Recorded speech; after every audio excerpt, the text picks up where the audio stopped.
Ho ho! Opening night lineup. It's been set.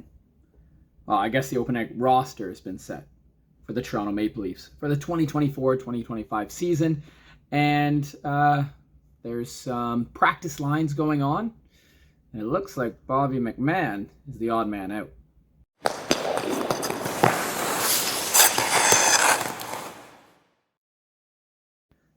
So the Leafs have signed Max Pacioretty, Steven Lorenz, and that puts them, according to Puckpedia, 4.3-ish over the cap for the season. Now, you got Yarncroke, he's definitely going on LTIR. You have Hakanpää on LTIR. Most likely you're going to have Minton and Dewar on IR. Now, if they... Oh, Mermis is on LTIR. Now, if they throw Dewar or Minton on LTIR, then I think they accrue... it's $1.26 million, which is quite cool. Accrue? Is that the right word?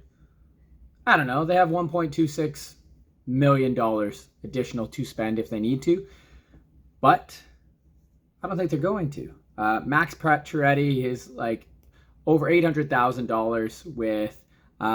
two different like bonuses. So if he plays 10 games, he gets another 300 and something thousand, 330, I think, thousand. And then if he plays 35 games, he gets another bonus there. And Steven Lorenz, he signed with the Leafs, boyhood dream for nice and cheap. It's freaking awesome. So if you're looking at the roster, it's the guys that you expect, you know, like your Nyes, Marner, Matthews, Nylander, Tavares. You're missing Yarncroke and Dewar, obviously. And then if you look at, you got Pacioretty and Lorenz in there, you got Robertson in there, Nick Robertson in there, McMahon, etc. On D, Tanev and Riley and McCabe and Benoit and Liljegren and OEL are there. But you also have Philippe Myers, so he's in there as well. And our boy Connor Timmins. And then obviously Anthony Stolarz, Joseph Wall in net.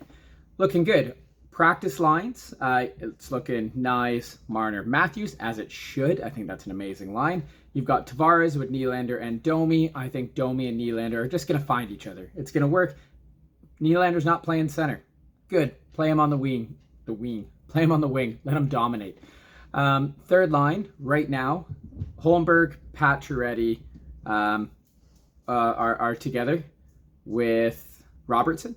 And then you have Kampf, Reeves, Lorenz. McMahon is currently the odd man out. There's a little star there where it shows McMahon and Pacioretty are swapping in and out.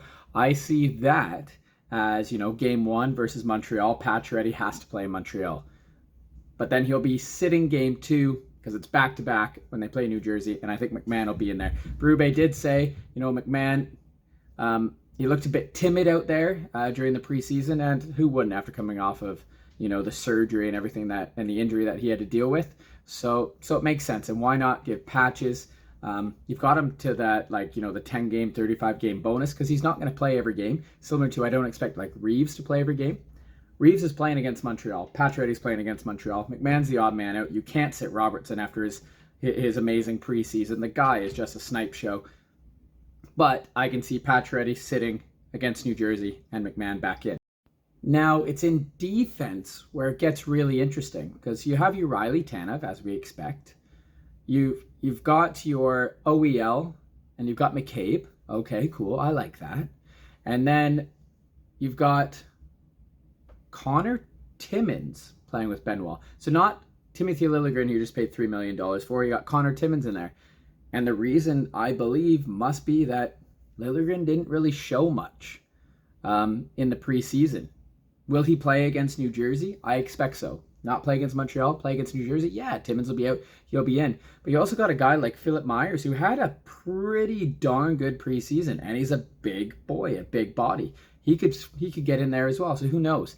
But I think this is a wake-up call for Timothy Liljegren. Like, sort yourself out. Or he could be on the trade block. I think he could be on it. Yarncroke at the $2.1 million. I don't think they're going to get rid of Dewar because Kampf, he's very expensive at, what is he, 2.4 for a fourth liner?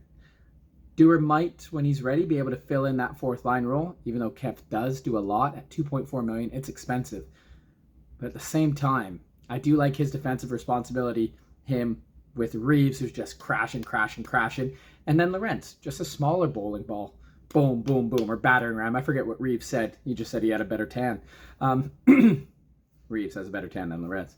But, they had a nice goal in their last preseason game, and I think Camp being defensively responsible with them works really well. I'm excited for this Leafs team. It's great where there's guys that are going to be fighting for spots, and there's guys that can play anywhere in the lineup. Domi could end up going 3C. Holmberg could get pulled out. Maybe he goes to the wing. Maybe Camp gets traded and Holmberg goes down, and then Domi goes down, and Robertson plays really well, and he goes up. Who knows? There's options, both forwards and defense, for the Toronto Maple Leafs. And then, of course, Anthony Stolar is backing up Joseph Wall, and that's just going to be a stellar combination. If Wall gets hurt, you do have Matt Murray, or you got Hildebeest. Toronto, I'm excited. This is going to be a great season. It's going to be a great season. Let's bring it on. God, Wednesday cannot come soon enough. All right, take care, everyone. Comment down below and let me know, let the community know what you think of the Toronto Maple Leafs roster and this potential starting lineup. I love it.